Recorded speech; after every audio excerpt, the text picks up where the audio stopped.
Hey guys, welcome to another video. Today I'm going to be showing you exactly what my body looks like at 7 months postpartum. So stretch marks, loose skin, C-section recovery, diastasis recti, and all the things in between, as well as my general mental and emotional state in regards to my body and my body image. Spoiler alert, it hasn't been the best, but I'm finally at a positive place. So let's get into it.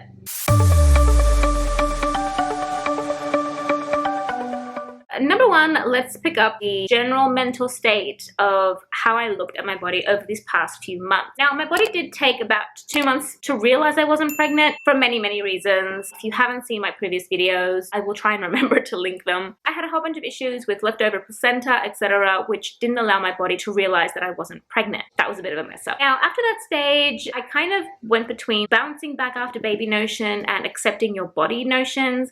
These are the two most popular right now. And I will admit I was in limbo between these two because I couldn't bounce back. Like, it wasn't physically possible for me to bounce back. And at the same time, I couldn't accept my body. Like, there was no way I could accept the body that I was suddenly left with after I had Iris. I tried to kind of make myself accept my body. I mean, in all honesty, everyone around me didn't really say much other than, oh, you know, you might have gained a little bit of weight. I didn't get any negative comments. My husband was beyond positive about my body. I don't even know. And I was just so stuck on the fact that my body had changed so much to the point where I didn't recognize it. So I looked in the mirror and what I saw was not my body. It wasn't the body I knew. It wasn't the body I was used to. And yes, my pregnancy was a very physically straining one because my belly did get quite big and it did reach a point where it was just kind of weighing forward. And I had only one baby. There was a lot of fluid. She was a heavy baby. Everything was really straining. I already had some diastasis recti, so my muscles had already been separated from my previous pregnancy, and that also caused my belly to fall forwards, causing a lot of strain on my belly area. With all that being said, let us jump into having a look at what my body looks like. So number one, I bought these baggy t-shirts and maternity leggings around pretty much 1 month postpartum, I think, maybe a little bit more. Up to then, I just kind of wore anything I found, and then I realized I need to get some new clothes because nothing fits. And I fell into these because I was feeling extremely self-conscious and I wanted to hide my body, basically. That is the crux of it. I wanted to hide, and baggy t-shirts like this seemed perfect. Now I have finally come to the point where I'm kind of feeling trapped in these leggings. Don't get me wrong, I'm gonna keep wearing my leggings. But I need some color because everything I bought was dark except for I think a blue t-shirt I bought, which was kind of random. Everything else is gray and black, and baggy t-shirts to hide the fact that I actually still look pregnant. That's the main thing. Now, looking at me from the front, you can't really tell as much anymore, but if I turn to the side and actually allow t-shirt to kind of look my body, you can still tell that I look pregnant.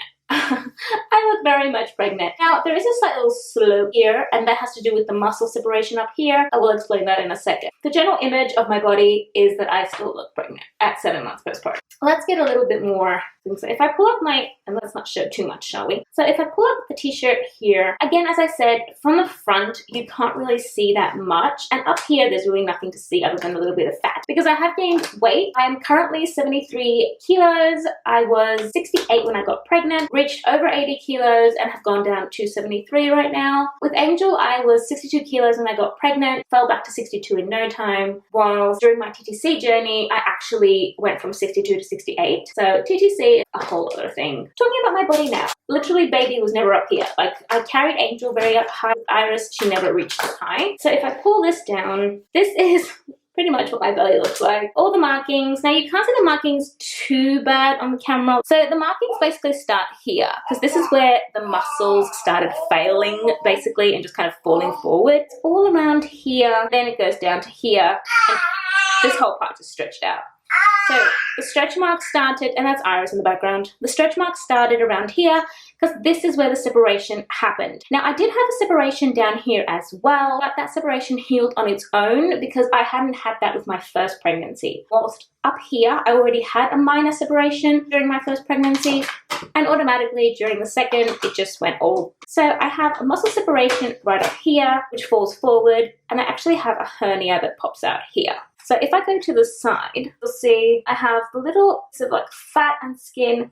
Now this is a result of, number one, extra fat and loose skin, as well as the C-section, because of the way they kind of seal it all up and stitch it up. It just kind of happens, especially when you have a belly that kind of fell forward. It's really hard to stitch it properly. Now, this part goes in, so normally I would have loose skin and everything would kind of be like in here, at least by here. But due to the separation, all this part is like firm muscle, pretty much. Like my muscles are here, falling forward. Hello, Beba. So the muscles have fallen forward and a hernia has fallen through the gaps, which is not the best. But I will be doing a separate video on diastasis recti and just everything, how it feels, what I can do, what I can't do, all that fun stuff. What I'm doing to kind of make it better now, finally. So another thing that I will add is that the diastasis recti does make you look pregnant. That's kind of the number one thing people hate about it.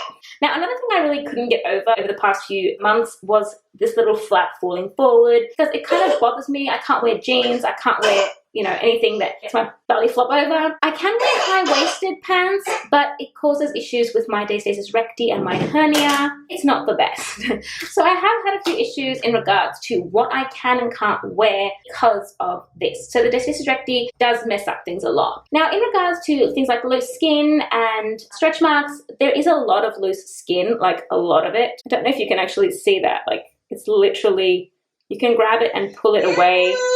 I can pinch it and feel nothing. That's a whole other thing. So my stretch marks have reached a point where they've actually dug into the skin. So I've got like little trek marks, like little indents in my skin. To be honest, I don't really mind the stretch marks. It's kind of like, I feel like a trophy, considering I've had two beautiful little girls. I never felt bad about my stretch marks. The thing that I always felt bad about was, number one, the diastasis recti, which makes me look pregnant. It has healed a little bit and kind of pulled itself in a bit.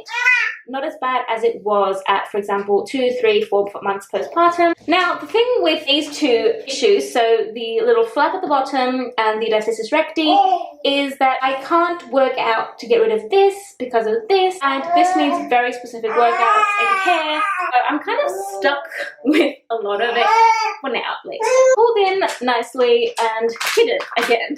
So basically what I've been doing is playing a game of hide and seek and kind of hiding it from me, from the world. I don't mind the stretch marks. I'll say it again. I love my stretch marks. Hello! This one's not having it.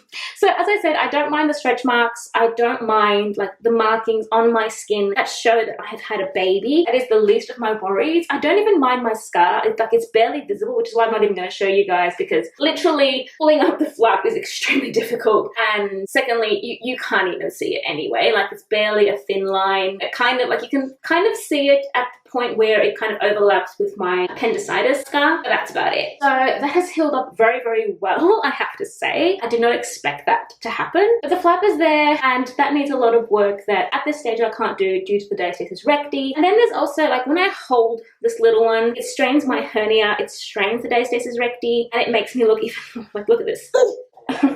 Like, I look pregnant, and that really, really got to me.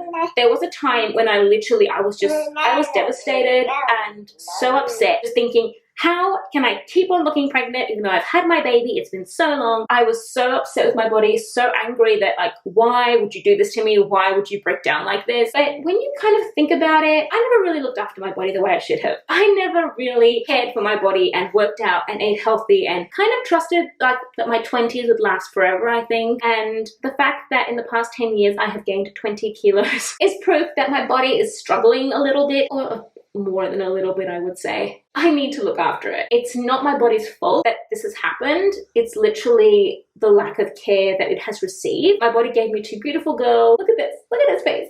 There's hair everywhere. My body gave me two beautiful girls, so I am grateful for that, and I will be looking after my body, meaning you will be getting future videos in regards to the diastasis recti and the hernia, how those happen exactly, and how I'm working on healing that, as well as wardrobe makeover. I really need new clothes, like, we gotta go shopping, and just all of that kind of stuff, because Hello. Because honestly, I think I've hibernated enough. I need to get like my hair done. I need to just do things and remember that I'm not just a mum and I'm also not just a destroyed body. I will be honest with you guys and say that I did feel like I was a destroyed human being, like my body was destroyed. But thankfully, my mind kind of came around, it cleared out after like all the postpartum darkness kind of passed, and I've now reached a point at 7 months postpartum where I am loving my body again. I'm grateful for what it's given me, and it's time to look after it because it ain't gonna do it by itself. Like, I'm the only one who can look after me. That's the reality of it. So yeah, I found a bunch of workouts that I can do while, for my Destasis Recti, while my kids are with me, basically. A whole bunch of that kind of things that will be coming in a future video. This is my body, and it's a real body, and postpartum is something that we tend to like, we want to bounce back, and then we want to like, it doesn't work that way. You can't just bounce back. Like, your body has stretched to its limits and beyond its limits in 9 months. Pretty short period of time to go through all that change, and yet we expect it to bounce back within like a month. Many people actually say that you need to allow yourself at least a minimum of 9 months to heal. It takes 9 months for everything to kind of stretch and go beyond its limit. At least give it 9 months to like, pull itself together. But you do it. Sometimes even more, because when you stretch beyond your limits in such a short time for a baby, your body might actually need more than that, way more than that, to actually get itself together. There are, of course, little things you can do to help and support your body, and that's what I'm going to be doing. Anyway, that is all, guys, for this video. I hope you enjoyed it. Oh, yes. And we have even little Iris coming in on it. But yeah, I have a whole bunch of new videos coming up, guys. I'm going to be getting right back into everything. We're going to be talking TDC, we're going to be talking postpartum, we're going to be talking just everything. Motherhood. Because honestly, we're women and we go through a lot. Like, a lot. Seriously, being a woman is hard. Like, being a woman is hard. That's nothing else to say about that. You agree, Bubba? Yeah. You're a woman too? Well, a sample of one right now. Yeah. So, thanks for watching, guys, and I will see you in the next one. Bye.